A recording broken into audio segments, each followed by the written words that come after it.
Epílogo do Guia Devocional do Evangelho, segundo João. Meu novo entendimento sobre Jesus Cristo e as consequências disso. Como cristão de longa data, sempre fui incentivado a ler a Bíblia de capa a capa. Durante minha infância, nas escolas dominicais, minha espiritualidade era medida pela capacidade de absorver informações advindas da cultura bíblica. Nessa forma de pensar, eu teria lido adequadamente a Bíblia se soubesse quem tinham sido Abraão, Isaque, Jacó e os demais personagens de destaque e se memorizasse os mais variados trechos das Escrituras, sabendo em que capítulo e versículo eles estavam situados. Mais tarde, na adolescência, participar de um movimento para-eclesiástico teve sobre mim um duplo impacto. Por um feliz lado, finalmente tornou evidente que era preciso relacionar-me com Deus, e não apenas ser alguém que sabe sobre ele, como eu fora ensinado em minha infância. De outra sorte, contudo, não houve quem mostrasse como apropriar-me com responsabilidade dos ensinos bíblicos, deixando sobre mim a falsa impressão de que era necessário apenas ler o texto das Escrituras e encaixá-lo em meu momento de vida, e estaria ali o que o Senhor queria falar a mim. Esse tipo de leitura trazia conclusões anacrônicas e fazia com que eu recorresse à Bíblia como quem consulta um vidente. Agora, em minha vida adulta, pude estabelecer um padrão comum às pregações que ouvimos domingo após domingo. Nos vários púlpitos de diversas denominações protestantes e de movimento pentecostal, pastores valem-se da alegorização para fundamentar seus sermões. O mecanismo é bem simples. Um texto bíblico é lido e os personagens são convenientemente adequados a uma questão da atualidade.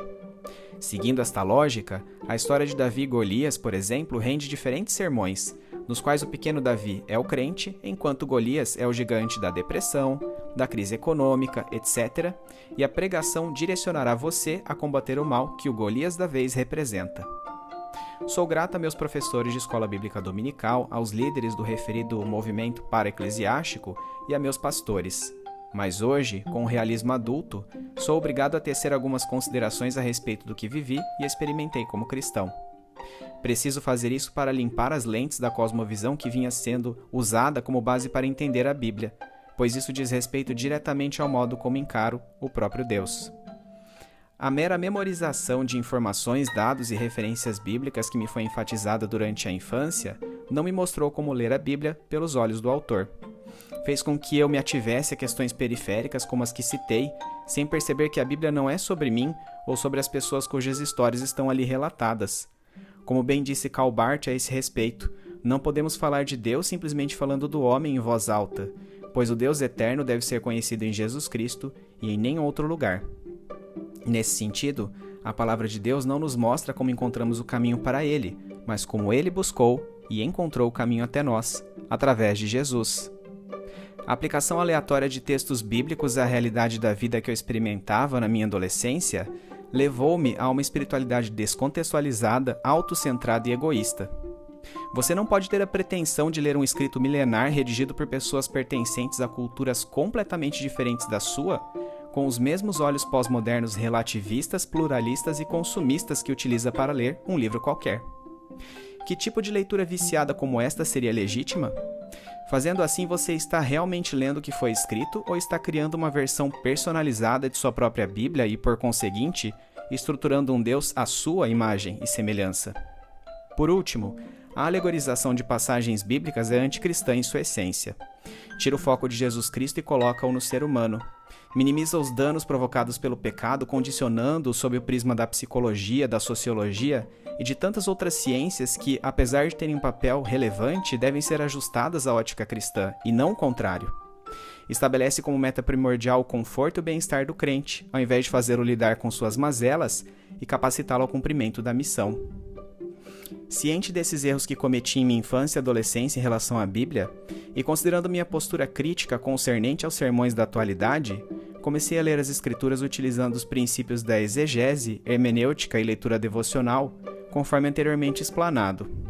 Até o início de 2018, contudo, essas leituras haviam sido pontuais. Propor-me a ler a narrativa do Evangelho segundo João, sequencialmente utilizando esses princípios, foi, confesso, um desafio maior do que eu imaginava. Fez com que eu despendesse mais horas do que achei que seriam necessárias. Colocou-me em conflito e mudou meus paradigmas. O evangelista João me apresentou um Jesus muito diferente do que eu pensava conhecer. Por isso, terei que me relacionar de modo distinto com ele daqui em diante.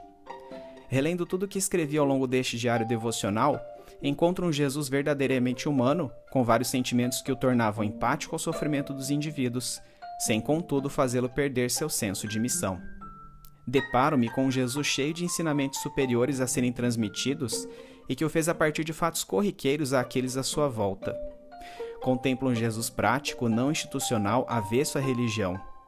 Vejo um Jesus voluntariamente pobre e humilde que não fez nada além de obedecer ao que Deus Pai, com quem tinha profunda comunhão, ordenara, e que estende a nós a possibilidade da mesma intimidade com este Deus, que o ressuscitou e um dia também nos ressuscitará. Caro leitor, não sei qual sua bagagem de vida. Você pode ser um cristão de longa data como eu. Se assim for, espero profundamente que você se tenha identificado com minha experiência e que seus conceitos sejam reestruturados. Que você aprenda que a Bíblia não é sobre você. A Bíblia é sobre Jesus Cristo e deve ser lida de capa a capa assim.